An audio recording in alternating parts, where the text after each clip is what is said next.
be talking about, once you have your pointe shoes, how to trust them, because trust is so important.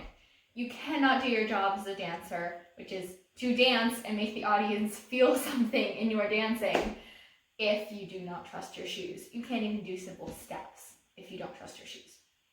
I wanted to make this video because a lot of dancers think it's their fault, that it's something that they're doing wrong if they don't trust their shoes and they can't dance. It's nothing you are doing wrong.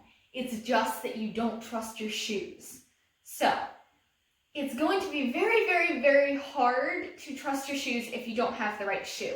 So that's one way that you can tell if there's, and eventually start learning if there's something wrong. So for me, I need a very short vamp, for example, which is just this part, the part where the platform is to where it stops. This is the vamp. So for me, I need a really short vamp because I have really short toes. Some of the pointe shoes that I had before I got these had a long vamp and I couldn't get over my pointe shoe. That would be an example of something that's wrong with the shoe. What does it mean to get over your shoe? To be all the way on the platform. So if you're only, so this will be all the way over the shoe because you're all the way on top of the platform. Previously, I was only like there or there, which is actually quite dangerous because pointe shoes are meant for you to dance here, but if you don't quite have the muscle yet, then you're going to pull back. Or if you don't trust your shoes, you will pull back. If there's something wrong with the shoe, like it's too long of a vamp for you, then you're going to pull back in the shoe because you don't have the muscle to push all the way over. Because for me, I'm trying to use my foot to push over where I should be using my toes. So that would be something that was wrong with the shoe and not necessarily you, but it was just something you need to figure out. But once you have the right shoe for you, if you're still having a lot of trouble doing anything on pointe, then really take some time and just think about, is there something wrong with the shoe that this makes it not right for me? Or is this the right shoe and I'm afraid? If you're afraid, why am I afraid? Is it because something happened before that now I'm afraid to do it again? Like, did I roll off pointe? So did I go sideways off pointe or something at one point? So now I'm afraid to do that again? Or is it just, I just generally don't trust them and I need to learn to trust the shoes? So, now I'm going to show you how I have learned to trust my shoes, because just these are definitely the right shoe for me, and I've been having this exact same shoe for a very long time now, plenty pairs of shoes. I have had this exact same shoe. However, every time I have a new pair of shoes, I don't trust them because they're never exactly the same shoe. There's always going to be that little differences. It's like every dancer can be doing the same step, but none of us will do it the exact perfectly same way because we're all different. For example, what's different about this pair of shoes that you just found out? There's so much more glue.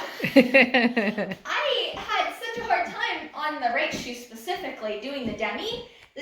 I normally have, here, my left is like a normal demi for me when they're brand new, which these are brand new.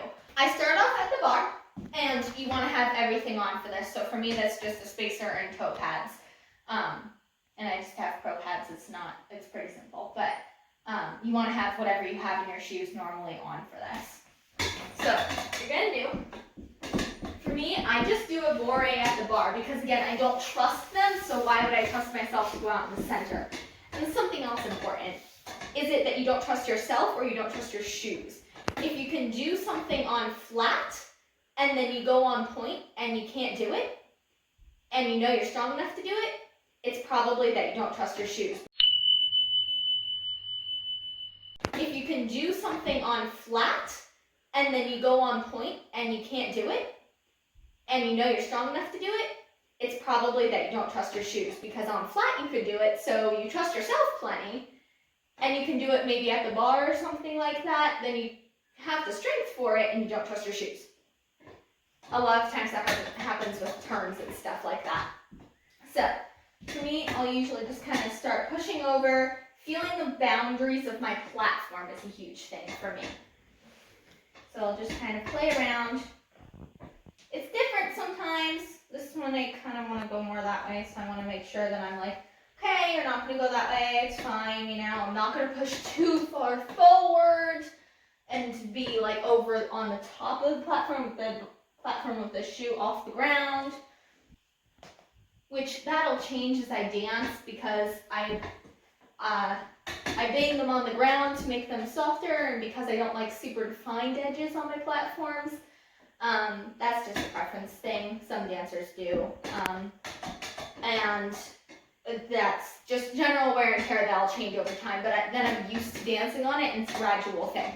So that's not an issue, but when they're brand new, you don't know what it's like. So then I usually just go in like a first position, not flat and then rise to point, but like first position if you're in point, and then go on top and then push over my shoes. Be very careful, especially if you're new to point doing this, because you really need a lot of ankle strength to make sure that you don't go sideways in any way or like roll on your feet. So be very careful, but I just kind of push over that way, really feel what it's like, and then I'll do it in fifth, in like a susu, you know, again, not fifth position, go up and then do it, but like susu position. And I'll do it with my left. And again, this is all just to feel how the box feels on my foot and the edges of the platform. What I can do, where my limits are.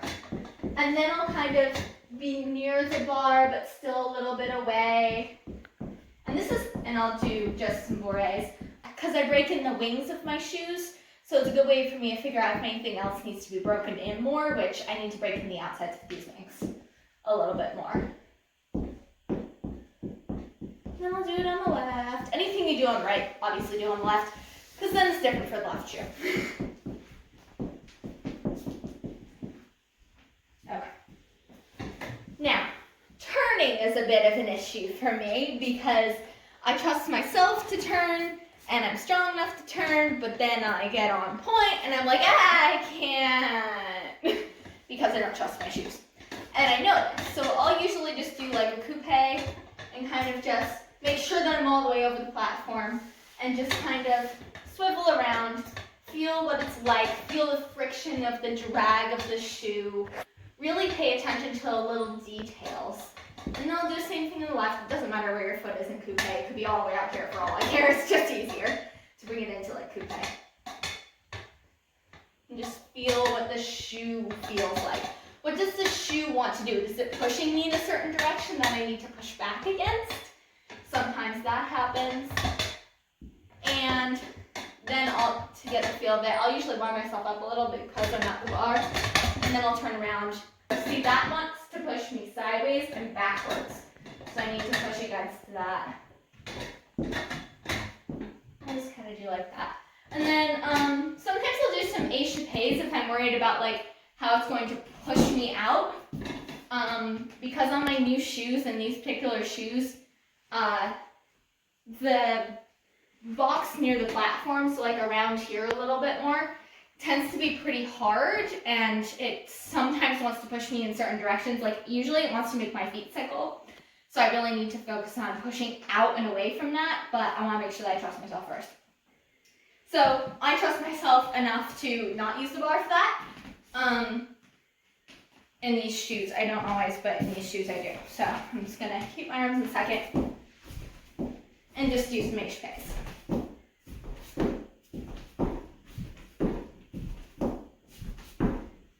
And now I'm just going to bourrée and turn in a circle. And I'll usually like bourrée in every direction with one foot in front. So usually when you see bourréing left, you'll have your left foot in front, but not always. So I always make sure that I do all the directions with one foot in front. And then I'll switch feet. And then I'll usually just do like a prep for a turn and then decide if I'm going to do it. So prep meaning like you're in this position, and then if I feel like I can do it on the shoe, then I'll do it. If I don't feel like I can do it, I'll just do like a balance, and then I'll usually go for it. I'm just doing single. It's just about trusting the shoes, not pushing for anything. See how the shoe kind of just, it actually pushed me sideways up forward. So the shoe wanted to go, and that's exaggerated. But, so now I know that the shoe wants to do that. It was kind of more just like that way. But, so I'm going to do another one knowing that the shoe wants to do that. And just kind of really, and the way that I combat that is I just really focus on pushing down to go straight that way through my foot rather than just kind of letting the shoe do whatever, because then it'll go sideways and up, and that can be dangerous. And that's it for these shoes, I think.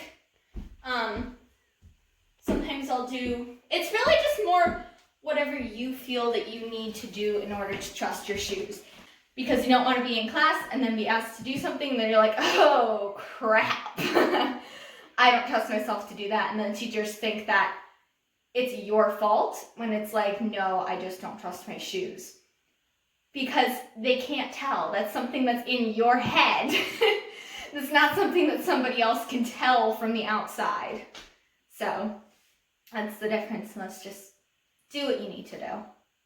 Just trust your shoes, because it is so important. Thank you.